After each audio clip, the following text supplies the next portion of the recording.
I'm Autumn Lockett, And this is Mitch Randall. and you're listening to Good Faith Weekly. Welcome to Good Faith Weekly. And on this episode, Autumn and I are going to catch up after I've been out of studio for 8 days. I've been in the most magical place in the world, Walt Disney World down in Orlando, Florida. But it's good to be back in studio and can't wait to talk to Autumn about everything I experienced down in the state of Florida. We're also going to talk about the Fox Christmas tree going up in flames in Manhattan.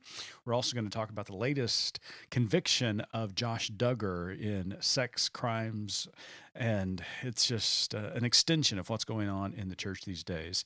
And then later on in the pod, we're going to talk about something kind of fun. The Pantone folks have unveiled their color of the year for 2022. There's not going to be an interview this week, so Autumn and I are just going to talk. So sit back, get ready, and it's going to be a fun episode. Hey, Autumn, guess what time of year it is? Halloween. No. Thanksgiving? No. It's too early for Christmas. People keep telling me. It is a little too early for Christmas. No, it's the time of year when nonprofits ask for money. You know, Mitch, I'm glad you brought that up. Well, it is an exciting time of year because even here at Good Faith Media, we need to, from time to time, ask our listeners and readers to help support this great effort of keeping this message alive. Yeah, the voices of inclusive people of faith are tragically underrepresented, leaving many feeling alone. And then we layered in this global pandemic, which pushed all of us further into isolation.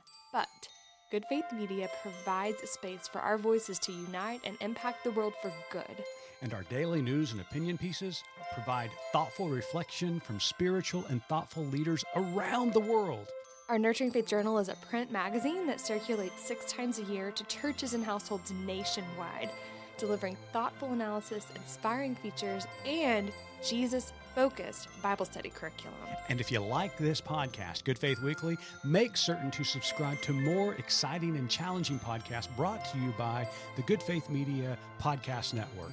Gather around your device as GFM continues advocating for inclusion for all, justice for all, and freedom for all. You can find more information about this at goodfaithmedia.org/donate. Autumn, I am back in studio. It's good to have you back. I'm sorry that I can't greet you with like the hot dog dance or Winnie the Pooh or anything. All I have to offer So is speaking of hot dogs, so we went on vacation for the last 8 days. I'll get into that a little bit more. But we were at Walt Disney World. We walk into the Magic Kingdom. It's the 50th anniversary of Disney World. It was magical and wonderful. And so we got there about lunchtime. We decided, we're going to go over to Casey's Corner to have a hot dog. And so, about this time of the day, I'm famished. We've walked, a jillion miles at this point.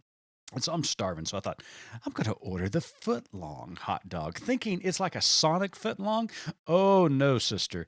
It is a legitimate foot-long hot dog. It's like a Goofy's foot long. That dude was huge. I love just sitting outside there at Casey's, and you can just watch people coming down Main Street. People are excited. You can see the castle. That's one of my favorite spots to people watch at Disney. Oh, it was a great location. So I've nursed many a babies on that patio. Oh, goodness. So, yeah. Okay, so here's the reason we go to Disney World. Because you think, you get, we're a little older in age. We've got adult kids. Who's going to want to go to Disney World at our age? Who wouldn't want to go to Disney World at any age? That's kind of what I'm thinking. I think. Well, my darling wife, that many of you know, decided years back she really discovered quickly that when my youngest son was born, that on his 21st birthday in the year of the Lord, 2021, it was going to coincide with the 50th anniversary of Disney World, the day it opened back in 1971. So she thought to herself, this would be a great time to go to Disney World to celebrate both my son's 21st birthday and Disney World's 50th anniversary. And you know what? She was right. It was fantastic. We like to tease Missy for being such a planner, but how many of us benefit from her planning ahead and strategizing? That's I exactly. certainly do. That's exactly right. But we had such a delightful time. You know, when you ask your adult children to come on a vacation with you, I mean, any vacation, you kind of wonder, are they just kind of placating to you and, patting mom and dad on the head and saying, yeah, we'll come, but, they got other things to do. But when you ask them to come to Disney World, when you think about this incredible place, it's made for children and childhood and imagination and just all kinds of great things for kids to do. You don't think about your adult children necessarily.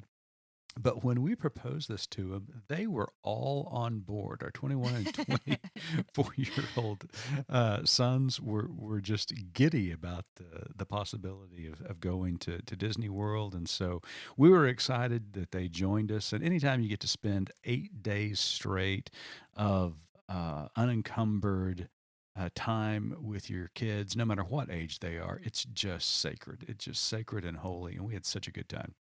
I'll tell you it's a lot more sacred and holy when they can toilet themselves. I'm just saying, 8 solid days with my kids, that'd be more like a trip, So I'm excited. Your relationship with your boys makes me very hopeful for having that similar relationship with my kiddos someday. Missy and I were talking about, everybody. We had some T-shirts made for my son's 21st birthday, and we wore those, of course, in the parks celebrating his birthday. But Missy and I talked about also wanting to get T-shirts made for all of the young parents out there who were navigating 2 to 3 strollers and, trying to, comfort their kids as they were having breakdowns about midday and, just tears from children when and their from bun parents. doesn't make them tall enough to ride Snow White and the Seven Dwarfs, Yep. no matter how high you poke it.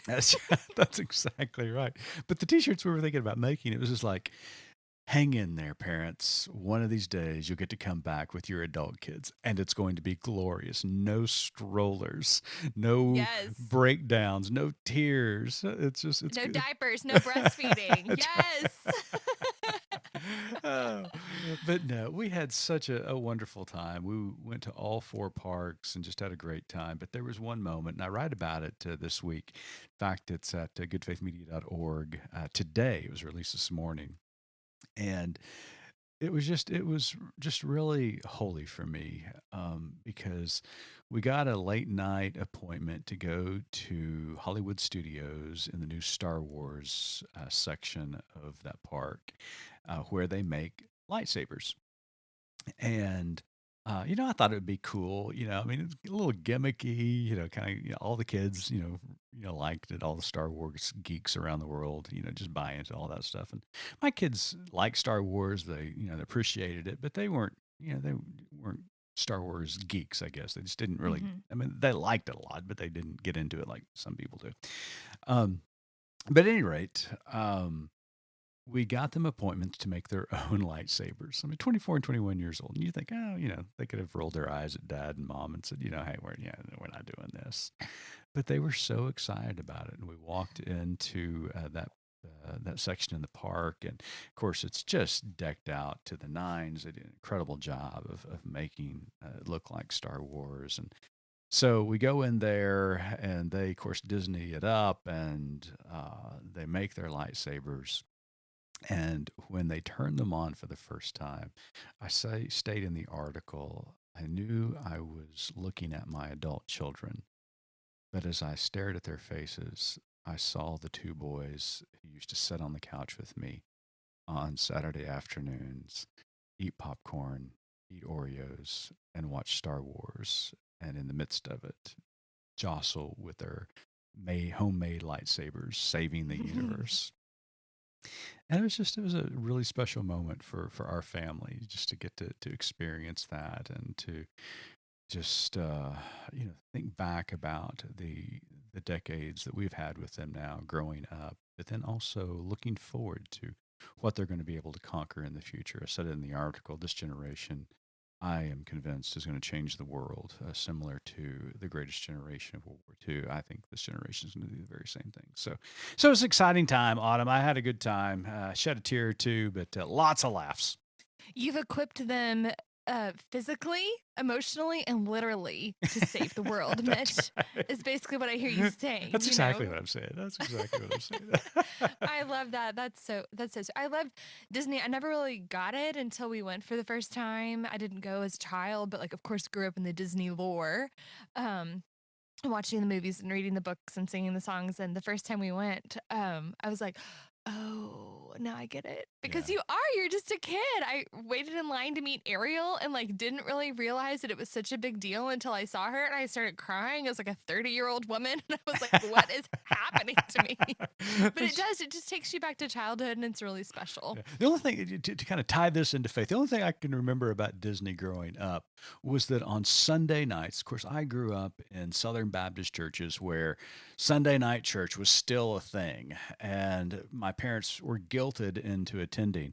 So I can remember, I could see the commercials coming that the, wonderful world of Disney was about to come on.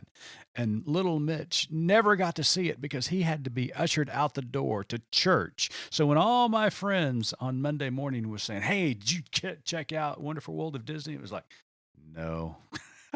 Wonderful world of Jesus over here.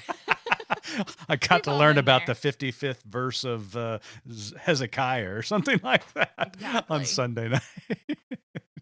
Oh, goodness. But it's good to be back. I hope that you and the staff had a wonderful time with me away. I know you guys kid me a lot that you get a lot more done when I'm not in the office. Yeah, well, but that's when just you're away. But when you take Missy away, then it puts stuff on our plate. We like it when you just go. No, not really. It was good. And it's kind of a quieter time. We had Giving Tuesday and we're getting our holiday stuff together. So it's been a fun time to be in the office and we're thankful that you're back though. Well, good. Well, just so you know, I'm going to be going to New York this weekend. Good Faith Media, along with some of our partners, launched an incredible program at the end of 2021 called Respite for Revs. And our organization, along with our partnering organizations, are offering churches the opportunity to give their pastors an extra week off or vacation because they so deserve it after a pandemic, after an uprising with social justice. Lots been going on in the world. They are exhausted, they're tired. Clergy are leaving ministry just extremely quickly just because they're overwhelmed. And so we thought, Mhm. what could we do just as a simple gesture? And so we're offering to fill the pulpits for anybody who wants to give their pastor a week off. And so we got a phone call from a church in Brooklyn, New York, a couple of months ago saying they were wanting to do so. And so I'm heading up to Brooklyn on Saturday to preach on Sunday there in New York, and excited to do it. That's going to be, I've never been to New York at Christmas, so I'm excited that you're going to get to see just everything all decked out. And I'm thankful for that congregation, that are having the foresight to give their pastor a break. Yeah. So, Well, with speaking that, of New York City and Christmas, Autumn, let's turn to the news. I guess you saw what happened in front of News Corps, the company who owns Fox News in Manhattan. Their 50-foot tree was set ablaze over the weekend by a gentleman who we're not really certain what his motive was, but he was seen climbing into their Christmas tree, and then all of a sudden it just sparked and went aflame. So I really don't know what to say about that, Autumn, except there it is. well, I mean, is this the war on Christmas we've heard tell of? I must be. This must be I it. don't know. I mean, it's sad. I think anytime someone's property is damaged, it's bad. Hopefully, they had insurance and can get recouped for it.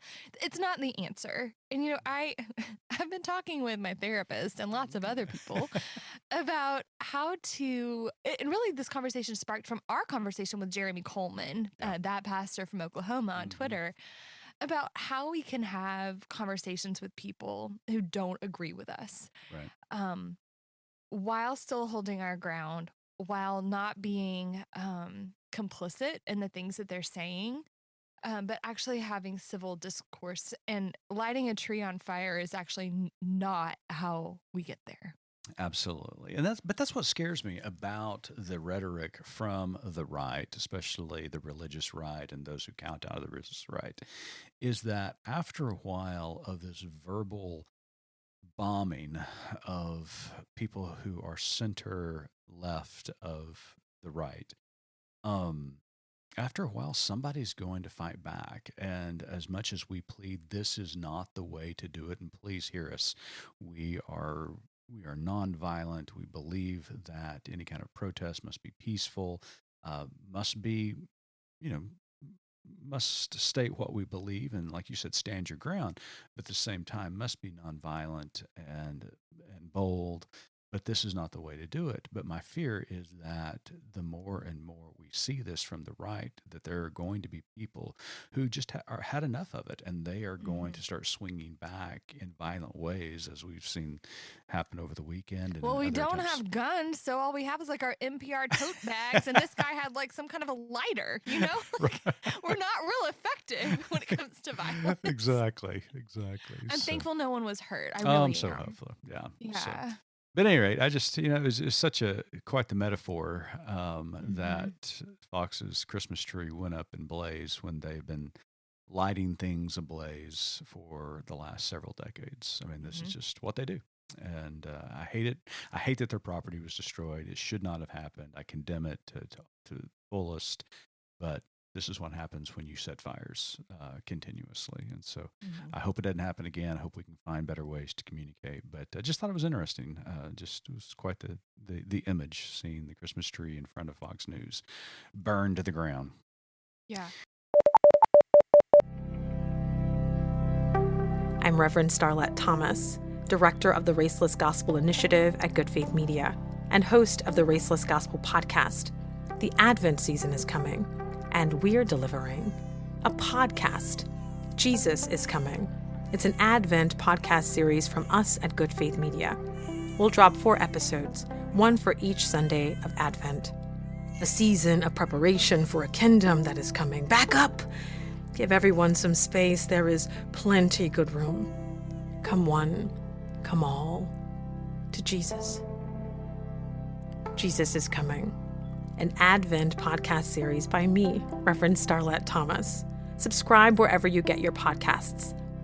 Learn more at goodfaithmedia.org.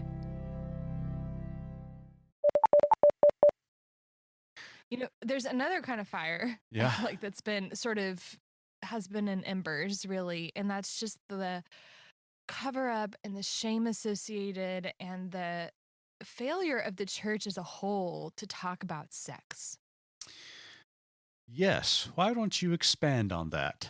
Yeah, well, I know, right? There's this whole, I think some of it is generational. I think some of it is cultural, maybe, but that sex is so taboo. And that if we just don't talk about it until like the day that you get married, then you can flip the light on and then you can talk about sex, but only with your husband slash wife. And that's it. By not equipping our children to understand what sex is and how to be safe and what consent is and that they're and bodily autonomy, right? Without teaching our kids those things, we are setting them up to be victims. And it can't continue, right? And so we've really seen that come to a head this week in the news about Josh Duggar. Yeah, I mean, it seems like this is a microcosm of something that is much larger that has been unfolding not only for decades, but literally for centuries and 2 millennia in the church. The church, let's just be honest about it, the church has never developed a healthy theology regarding sexuality. It's something that has always been shamed. It's always been something that has been couched in sin and ugliness and evil, and therefore it was shoved to the side, put in a dark room in a box, and locked up and never talked about and discussed. Only in the from the standpoint that it was sinful and wrong. But the reality is, sex is everywhere in the Bible. I mean, we just see it continuously. We read about it. It's not Song of something. Solomon, ever heard of it? I know, right? I mean, it's there, and there's a lot of euphemisms that have been used within Scripture that allude to sex. The biblical writers did not shy away from talking about sex at all, but we have shied away about reading the text as it has been presented to us and trying to come to grips with a healthy understanding of sexuality. With that said, because of this 2,000-year ignoring of sex or shaming of sex, it's created this environment where unhealthy ideas, unhealthy practices about sexuality uh, emerge. And they've been, I mean, when I say emerge, they've been there for 2,000 Sure. years, don't get me wrong. But we see them emerge when they come to light in stories like the Duggars. We Eh, now have the IP dresses, right, and the Right. receipts Yeah, for exactly. what's been going on undercover for so long. And when you pair this shame culture around sex with the patriarchy, right, and the way that a lot of folks in that sort of evangelical sect treat children, it is a powder keg and it is dangerous. It is a powder keg. You're 100% right. And so I think the church needs to have a moment of reality, a dose of reality, and begin to work on a thorough understanding of sexuality and what the Bible says about it, what history says about it, and to rethink sex in a whole new way because it's something that God created, something God gave us, and something that I think that we know very little about, even though we think we know a lot about it. But we're still learning, and God's still revealing things to us. So I agree. It was horrible to see. I mean, I'm glad that justice came out in this particular case. But anytime justice is issued, that there are victims behind that, and I hate that. Well, there are, and he's absolutely 100%, responsible for his actions. Right. But he was raised in an environment where he was not taught about sex. He was not, it was a shameful thing. It was, and then you raise alongside, children who are completely isolated and aren't equipped to stand up, to have a voice and to understand their bodies and the way they work, and lines of communication that aren't always flowing because of the shame surrounding it. And I just hope that we can do better for Yeah. this, And we had a our little great growing up. thinking about this. We had a great conversation a couple of episodes ago with Lenore Wright and her new book Yeah, we did. about sexuality and just sex in general. And she's done a great job of laying out a kind of theological framework how to see sex, especially in an attempt to break down the patriarchy. I thought she just did a great job in the book, did a great job in the interview, but there's more conversations that need to take place like that, not only on shows like this, but in the local church. Yeah. The local church and local communities need to have these conversations on a continuous basis. I've got her book right here. Right there, Athena to I Barbie. was trying to dig for it. Yeah, it's so good. I'm finishing it, and then I'm going to pass it on to my 14-year-old daughter because I think she needs to read it. And that's something that I think is tricky. I was not raised as in a place where we talked about really anything like that, but having those conversations from the time my daughter could like identify parts of her body on forward, and just, it's not like you have the talk and then you move on. Right. It is a continuing conversation, and as she learns new things and we learn new things, and we just keep that communication going. I'm not saying like, look at us, we're doing it right, but sometimes it is awkward and we have to be able to laugh at ourselves and be a little self-deprecating to get through it. But it is so important, and for every awkward moment, you are saving your child from being a victim. You really are. Amen. Couldn't say it any better. Well, we've got a fun little tidbit in the news this week. Pantone. I have never heard of Pantone until I met Autumn Lockett, and she introduced me to this Well, Pantone. I'll tell you why I know about Pantone, Mitch, because I worked for a university who has a very specific color. It's crimson, right? It's not maroon, it's not scarlet, it's not red. By golly, it is crimson. And to get that color right on our branding and on our any of our promotional things, branding is very important.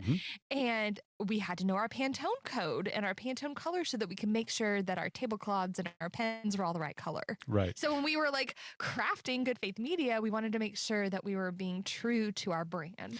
And let me just say, there's a lot more colors than the 8 colors that I used to grow up in Walter Reed Elementary School that I used to learn my letters on. Tell them what you called this beautiful periwinkle sort of color. Oh, yeah. So Pantone released their 22 2022 color of the year.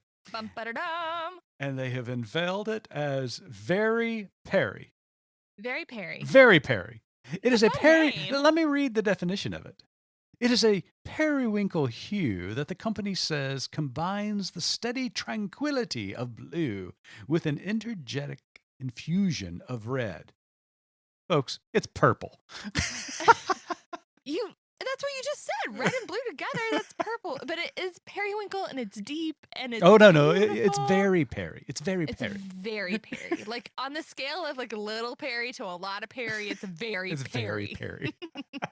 It's bright and fun. I loved the 2021 color was just like really bright yellow, which we all needed after 2020. Turns out 2021 I don't think it quite met up to its color of the year, but maybe 2022 can live up to Very Perry. I hope so. I certainly hope so. I had a boss one time who used to say, it's hard to fall out of a ditch. I don't know, something about that. He's a federal judge now. No worries. Oh my goodness, that is fantastic. So I'm yeah, excited about it. yeah. About 2022, aren't you? I really am. You know, I am cautiously excited about it. Okay. Just from the fact that I was excited about 2021 after 2020. And, you know, here the last couple of weeks, of course, we've got this new variant coming, Omicron that we've talked about a couple of weeks ago. You know, I'm optimistic. I mean, going to Disney World felt a little more like normal. You know, it was neat. It was great to see people still, you know, wearing masks indoors. People were very good about it. Employees just had to remind them, and yeah, they put it on pretty quickly. And so, but you know, I do. I really want to be optimistic. I really want to be excited about this new year. But 2020 and 2021 have just, well, they've just soiled me. They've just made We're me. going to start and end this episode talking about diapers, aren't we? That's exactly. This is what happens when we don't have an interview. It's just like unplugged. I think it's good to be cautious, but to have some hope. I do have It's hope. really hard to, you know, in 2020 there wasn't a lot of hope. We didn't know what we were dealing with. There was a lot of unknown, and the good news about this is we've got shots in arms, we've got boosters, we've got kids who are getting the vaccine, and we can see a way forward. We can. So we are hopeful. We're only about 3 weeks away from a new year. But before we No whammies. But Autumn, before we get there, we're going to be celebrating something very special here at Good Faith Weekly. We are quickly approaching our 100th episode, which is It's remarkable. crazy. Yeah, who would have thought that, you know, when the pandemic broke out and we looked at each other and said, hey, let's start a podcast. We got to do something. That 100 episodes later, here we are. It's amazing. It is. You know, we're going to start the podcast, I think, in the summer when we originally started talking about it, January, February. And then when the pandemic hit, we were like, well, what else do we have to do? We're just sitting in the closet. Let's get some microphones and start recording. And That's right. I'm really thankful for the podcast because it's been a great way to stay on top of the news and to be able to talk with people in our universe who we probably wouldn't have been able to really converse with otherwise, and see their pretty faces and get to know them, and to really amplify the voices that needed to be amplified. 100%. So we're looking forward to having our 100th episode under wraps in a couple of weeks. So we've got a couple more interviews and episodes until then. Next week, when we come back, we are going to have an interview. We're going to have someone who was actually at COP26, who's a theologian and is really committed to environmental justice. And he is going to talk about his experience at COP26 and what he is thinks. COP26? I don't know. It was COP26 was a gathering of all global leaders from around the world to talk about climate change and to try to come to some consensus on how they were going to address climate change. There were a lot of failures in that, as you can imagine, trying to get everybody to agree on practical ways in which Literally they can act. anything. Exactly. Really. But there were some positives that came out of it. And so the gentleman we're going to talk with next week is going to tell us about his experience there and the good and bad that came out of COP26. So we're hopeful that we get better news than bad news. So we'll see.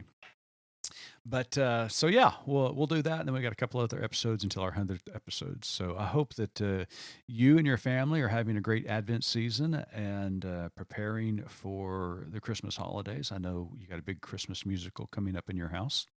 We do. Yes, the kids are in the In crowd, INN. And they're going to be performing Friday night. So we've been practicing our lines. Awesome.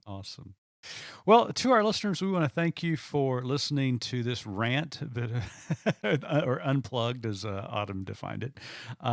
It's good to be back in studio. Thanks for the time off. Thanks for covering. I know not only did you cover, but Starlet covered the show last week with some interviews, and the entire staff always does a great job stepping up when one of us is away. And so thanks to all the staff who stepped up and did great jobs. As and I enjoyed some time with our boys. But we'll be back next week with a regular episode. Until then, keep living good faith.